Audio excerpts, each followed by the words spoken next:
It's an odd. It's funny. It is bizarre to think that they could go into that, and it won't make the game irrelevant because Dallas still needs to win. I think it's also the old soccer notion of doing favours for your opposition as opposed to the NFL where it's ultra competitive. Right. Everyone wants to win all the time. Well, so that's a good point. No one's going to lay down for anyone, are they? No, you're right. And I remember years ago there was a Giants in baseball. Giants and Dodgers were playing, and I can't remember who won. Anyway, one team could have made the playoffs, and the other team could have knocked them out. I want to say the Giants were about to, and the Dodgers were playing for nothing, ended up beating them on the last day, knocking them out of the playoffs, and they were ecstatic. And I do love that about American sport, that they're just like, they love knocking another guy out of a playoff spot. There's none of that favors or anything like that. It's like you take joy in the fact that we're a terrible team, but we've just knocked them out of the playoffs. 5 a.m. we've got the Green Bay Packers at the Minnesota Vikings. Packers $1.53 the win. Vikings $2.58 on Betstar. 3.5-point favourites. The Pack away from home. It's a tough one because you're either betting against Aaron Rodgers, arguably the best QB in the league,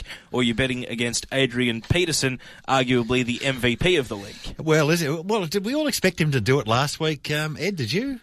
Peterson? Yeah. Yeah, well, he didn't have a great game last week, but they still won handily. Yeah.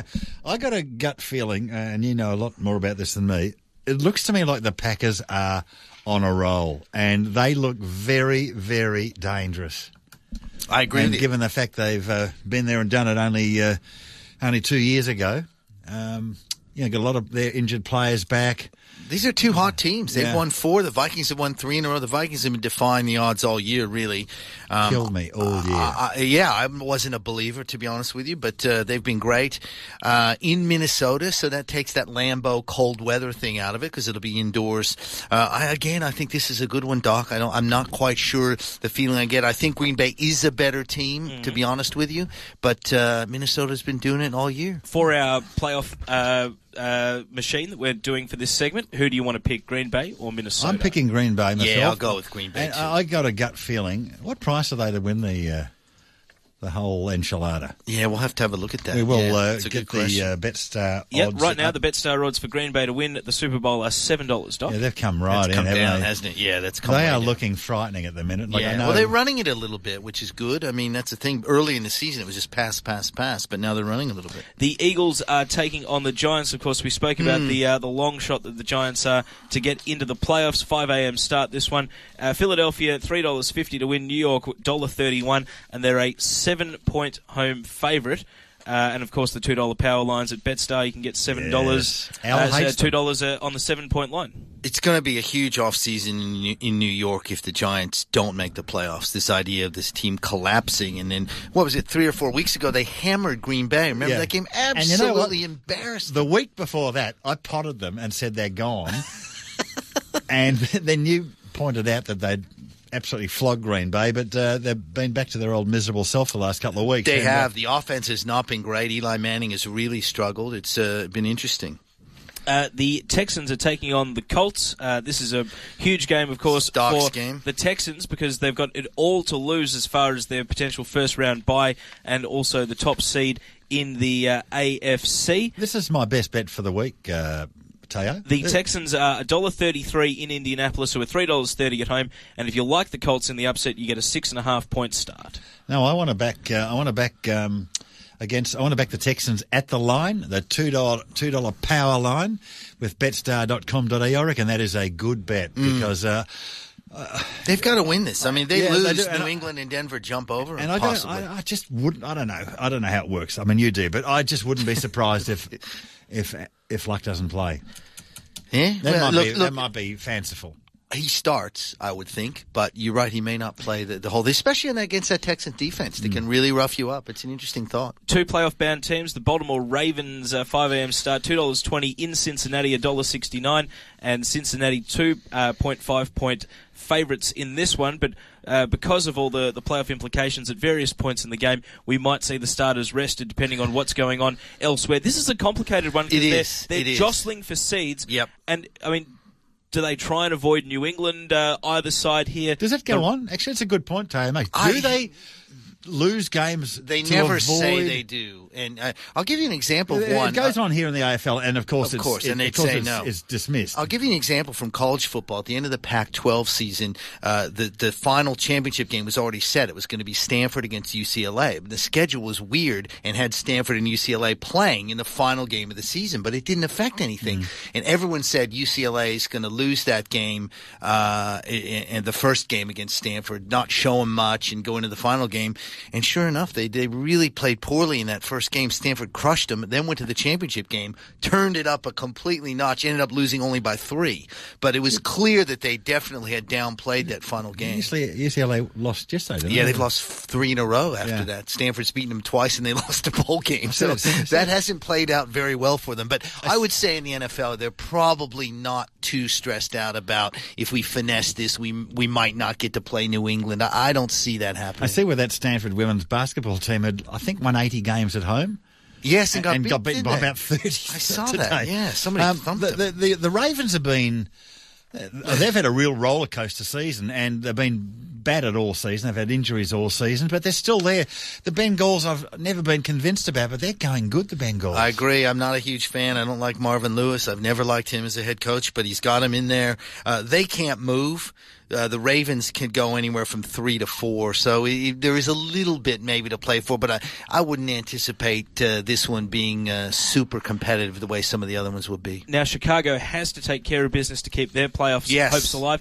They're at Ford Field, $1.66, Detroit at home, $2.26, and the $2 power lines, Detroit 2.5-point underdogs in this one. This is very important for our playoff machine, gentlemen. Do Chicago win, or do they leave the door open by losing to Detroit here? Look, No. I've got a gut feeling that they may not win it, but I'm going to say they're going to win it. I mean, their lines are a mess. Yeah. So I would think the Bears would take care of business. I know somebody who took $15 Chicago to win the Super Bowl, and they're $41 now. Yeah, it's gone out. I wonder who that is. Me. And just to confirm, we're looking in Houston to beat Indy, Green Bay to beat Minnesota. Yes. Now, some teams that have nothing to gain, everything to lose. New England, do they take care of business at home against the Miami Dolphins? Yes. They did dog it a little bit against Jacksonville a couple of weeks ago. It was a tough game, actually, and Dolphins tend to play New England well, to be honest. They're not going that bad, Jacksonville. They've been competitive. They've fought hard. Yeah, they have fought hard. Yeah, that's what a condescending remark that is. It was. I agree. By gee, they've been brave. It was. You're right. The Betstar odds there, though, the Patriots are 10-point favourites. Would you take the Patriots to cover that 10-point line, or can Miami get within 10? Yeah, 10's a big line in a game that doesn't mean that means a little bit to New England for positioning, but it's a big line. I wouldn't mess around with that line, to be honest with you, but I do think New England wins it. Against San Francisco in a no-win situation of their own, they're at home against Arizona with a potential chance to jump into a first-round bye, but do you like San Francisco to cover a huge line of 16.5 points here at home against the Cardinals? Well, they have been absolutely horrible, the Cardinals. Horrible. Yeah. San Francisco coming off a belting. Yeah, it's another big it's line. It's at home. It's your rule of big lines. It's a rule of big line. I mean, agree. I'm not saying don't take big pluses. I'm saying look out for big minuses. I agree with that. Yeah, in this case, they need to right the ship, and they need to do it. I would imagine they need to come out, get the running game going, get a lead, and go from there. Get some confidence back in Kaepernick and that defense. I think they'll win handily, but I agree. You've got to be careful about a line that big. And the other no-win situation is Seattle at home to St. Louis. Yep. Seattle in an amazing form, Ed, and a lot of people are bringing up comparisons. The 96 Green Bay Packers were on fire heading into the playoffs and went on to win the Super Bowl, but plenty of teams have scored 100 points over 2 or 3 games heading into the playoffs and then laid an egg in the playoffs. From what you've seen, the eye test with Seattle, do you think that they're on a wave that will go into the postseason, or will they hit the wall and maybe they've peaked early? It's so hard to say with a rookie quarterback. I mean, Russell Wilson's been great. The defense has been really good. They've been bolstered by these home games late. But you're right, 2 weeks in a row over 50 hadn't been done since like 1946 or something, and then just destroyed the 49ers.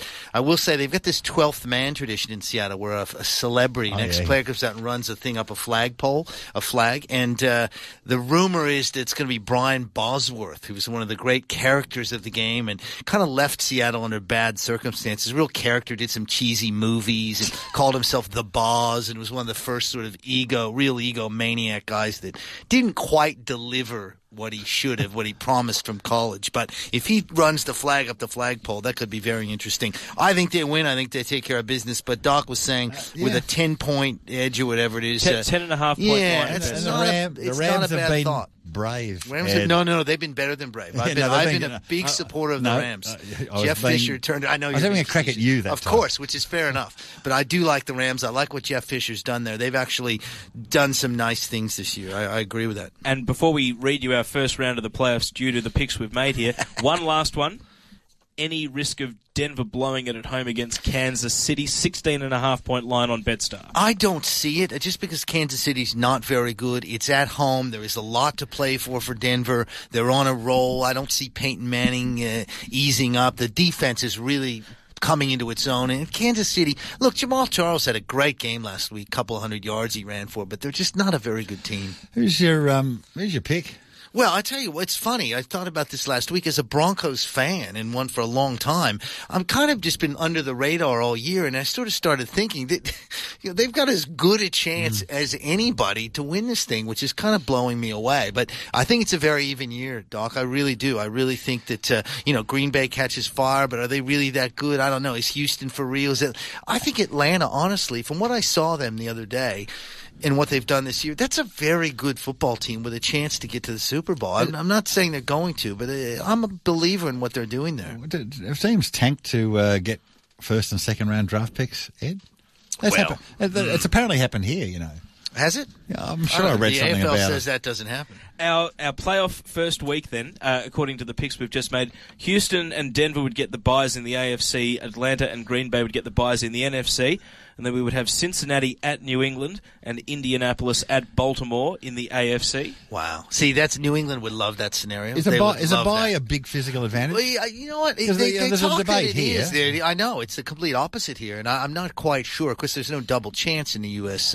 Playoff system. It would be great to look at the statistics because I'm not necessarily convinced it's a huge thing, but everyone says it is. That's what they want. They want that week off. I suppose in a way the double chance is the week off. Yes. Because you're not at risk every week. Right. No, that's exactly right. Look, I think, Teo, that would be New England's dream scenario to get a shaky Cincinnati team coming in there. It's probably cold. It might snow, and New England handles that one. And then it is snowing. In the NFC, to be Chicago heading to San Francisco and the two rookie quarterbacks, Seattle at Washington. That would be great, wouldn't it? Seattle at Washington? Wow. That would be a real tasty matchup. I know we've asked you before, but a rookie hasn't made the Super Bowl, has it? No, not that I can think of. I'm trying to remember who the closest would be, but I don't think so. We're off to a break on Betstars and Stripes. Of course, it's fast and friendly service online or over the phone with the best customer service team in the business. Call 1300-BETSTAR today. Make the most of those $2 power lines on all NFL games from 4 p.m. every Sunday. Head to betstar.com.au or betstar.mobi to check them out. This is Bet Stars and Stripes with Dr. Turf, Ed Wyatt and Alice Gander.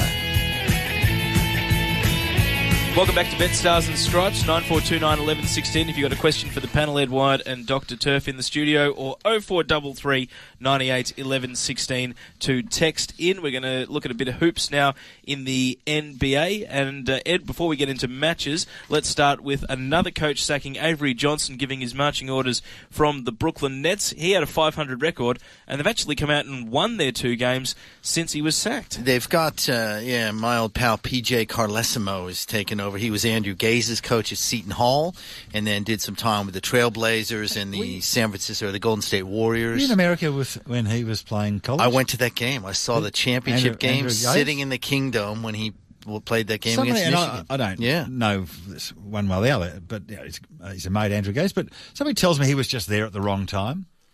He was in the NBA at the wrong time, at the wrong club. Yeah, possibly. That he could have played. Yeah, it's an interesting one because you know what he's like. He's a spot-up shooter. He certainly had the talent and the ability. That possibly right. Yeah, I mean there wasn't a big import factor at that time. That probably made sense. But anyway, PJ's taken over in the interim basis. We'll find out, Teo, because they go to San Antonio and Oklahoma. So he's 1-2. If they can get a split here, then essentially he's in a low key way auditioning for the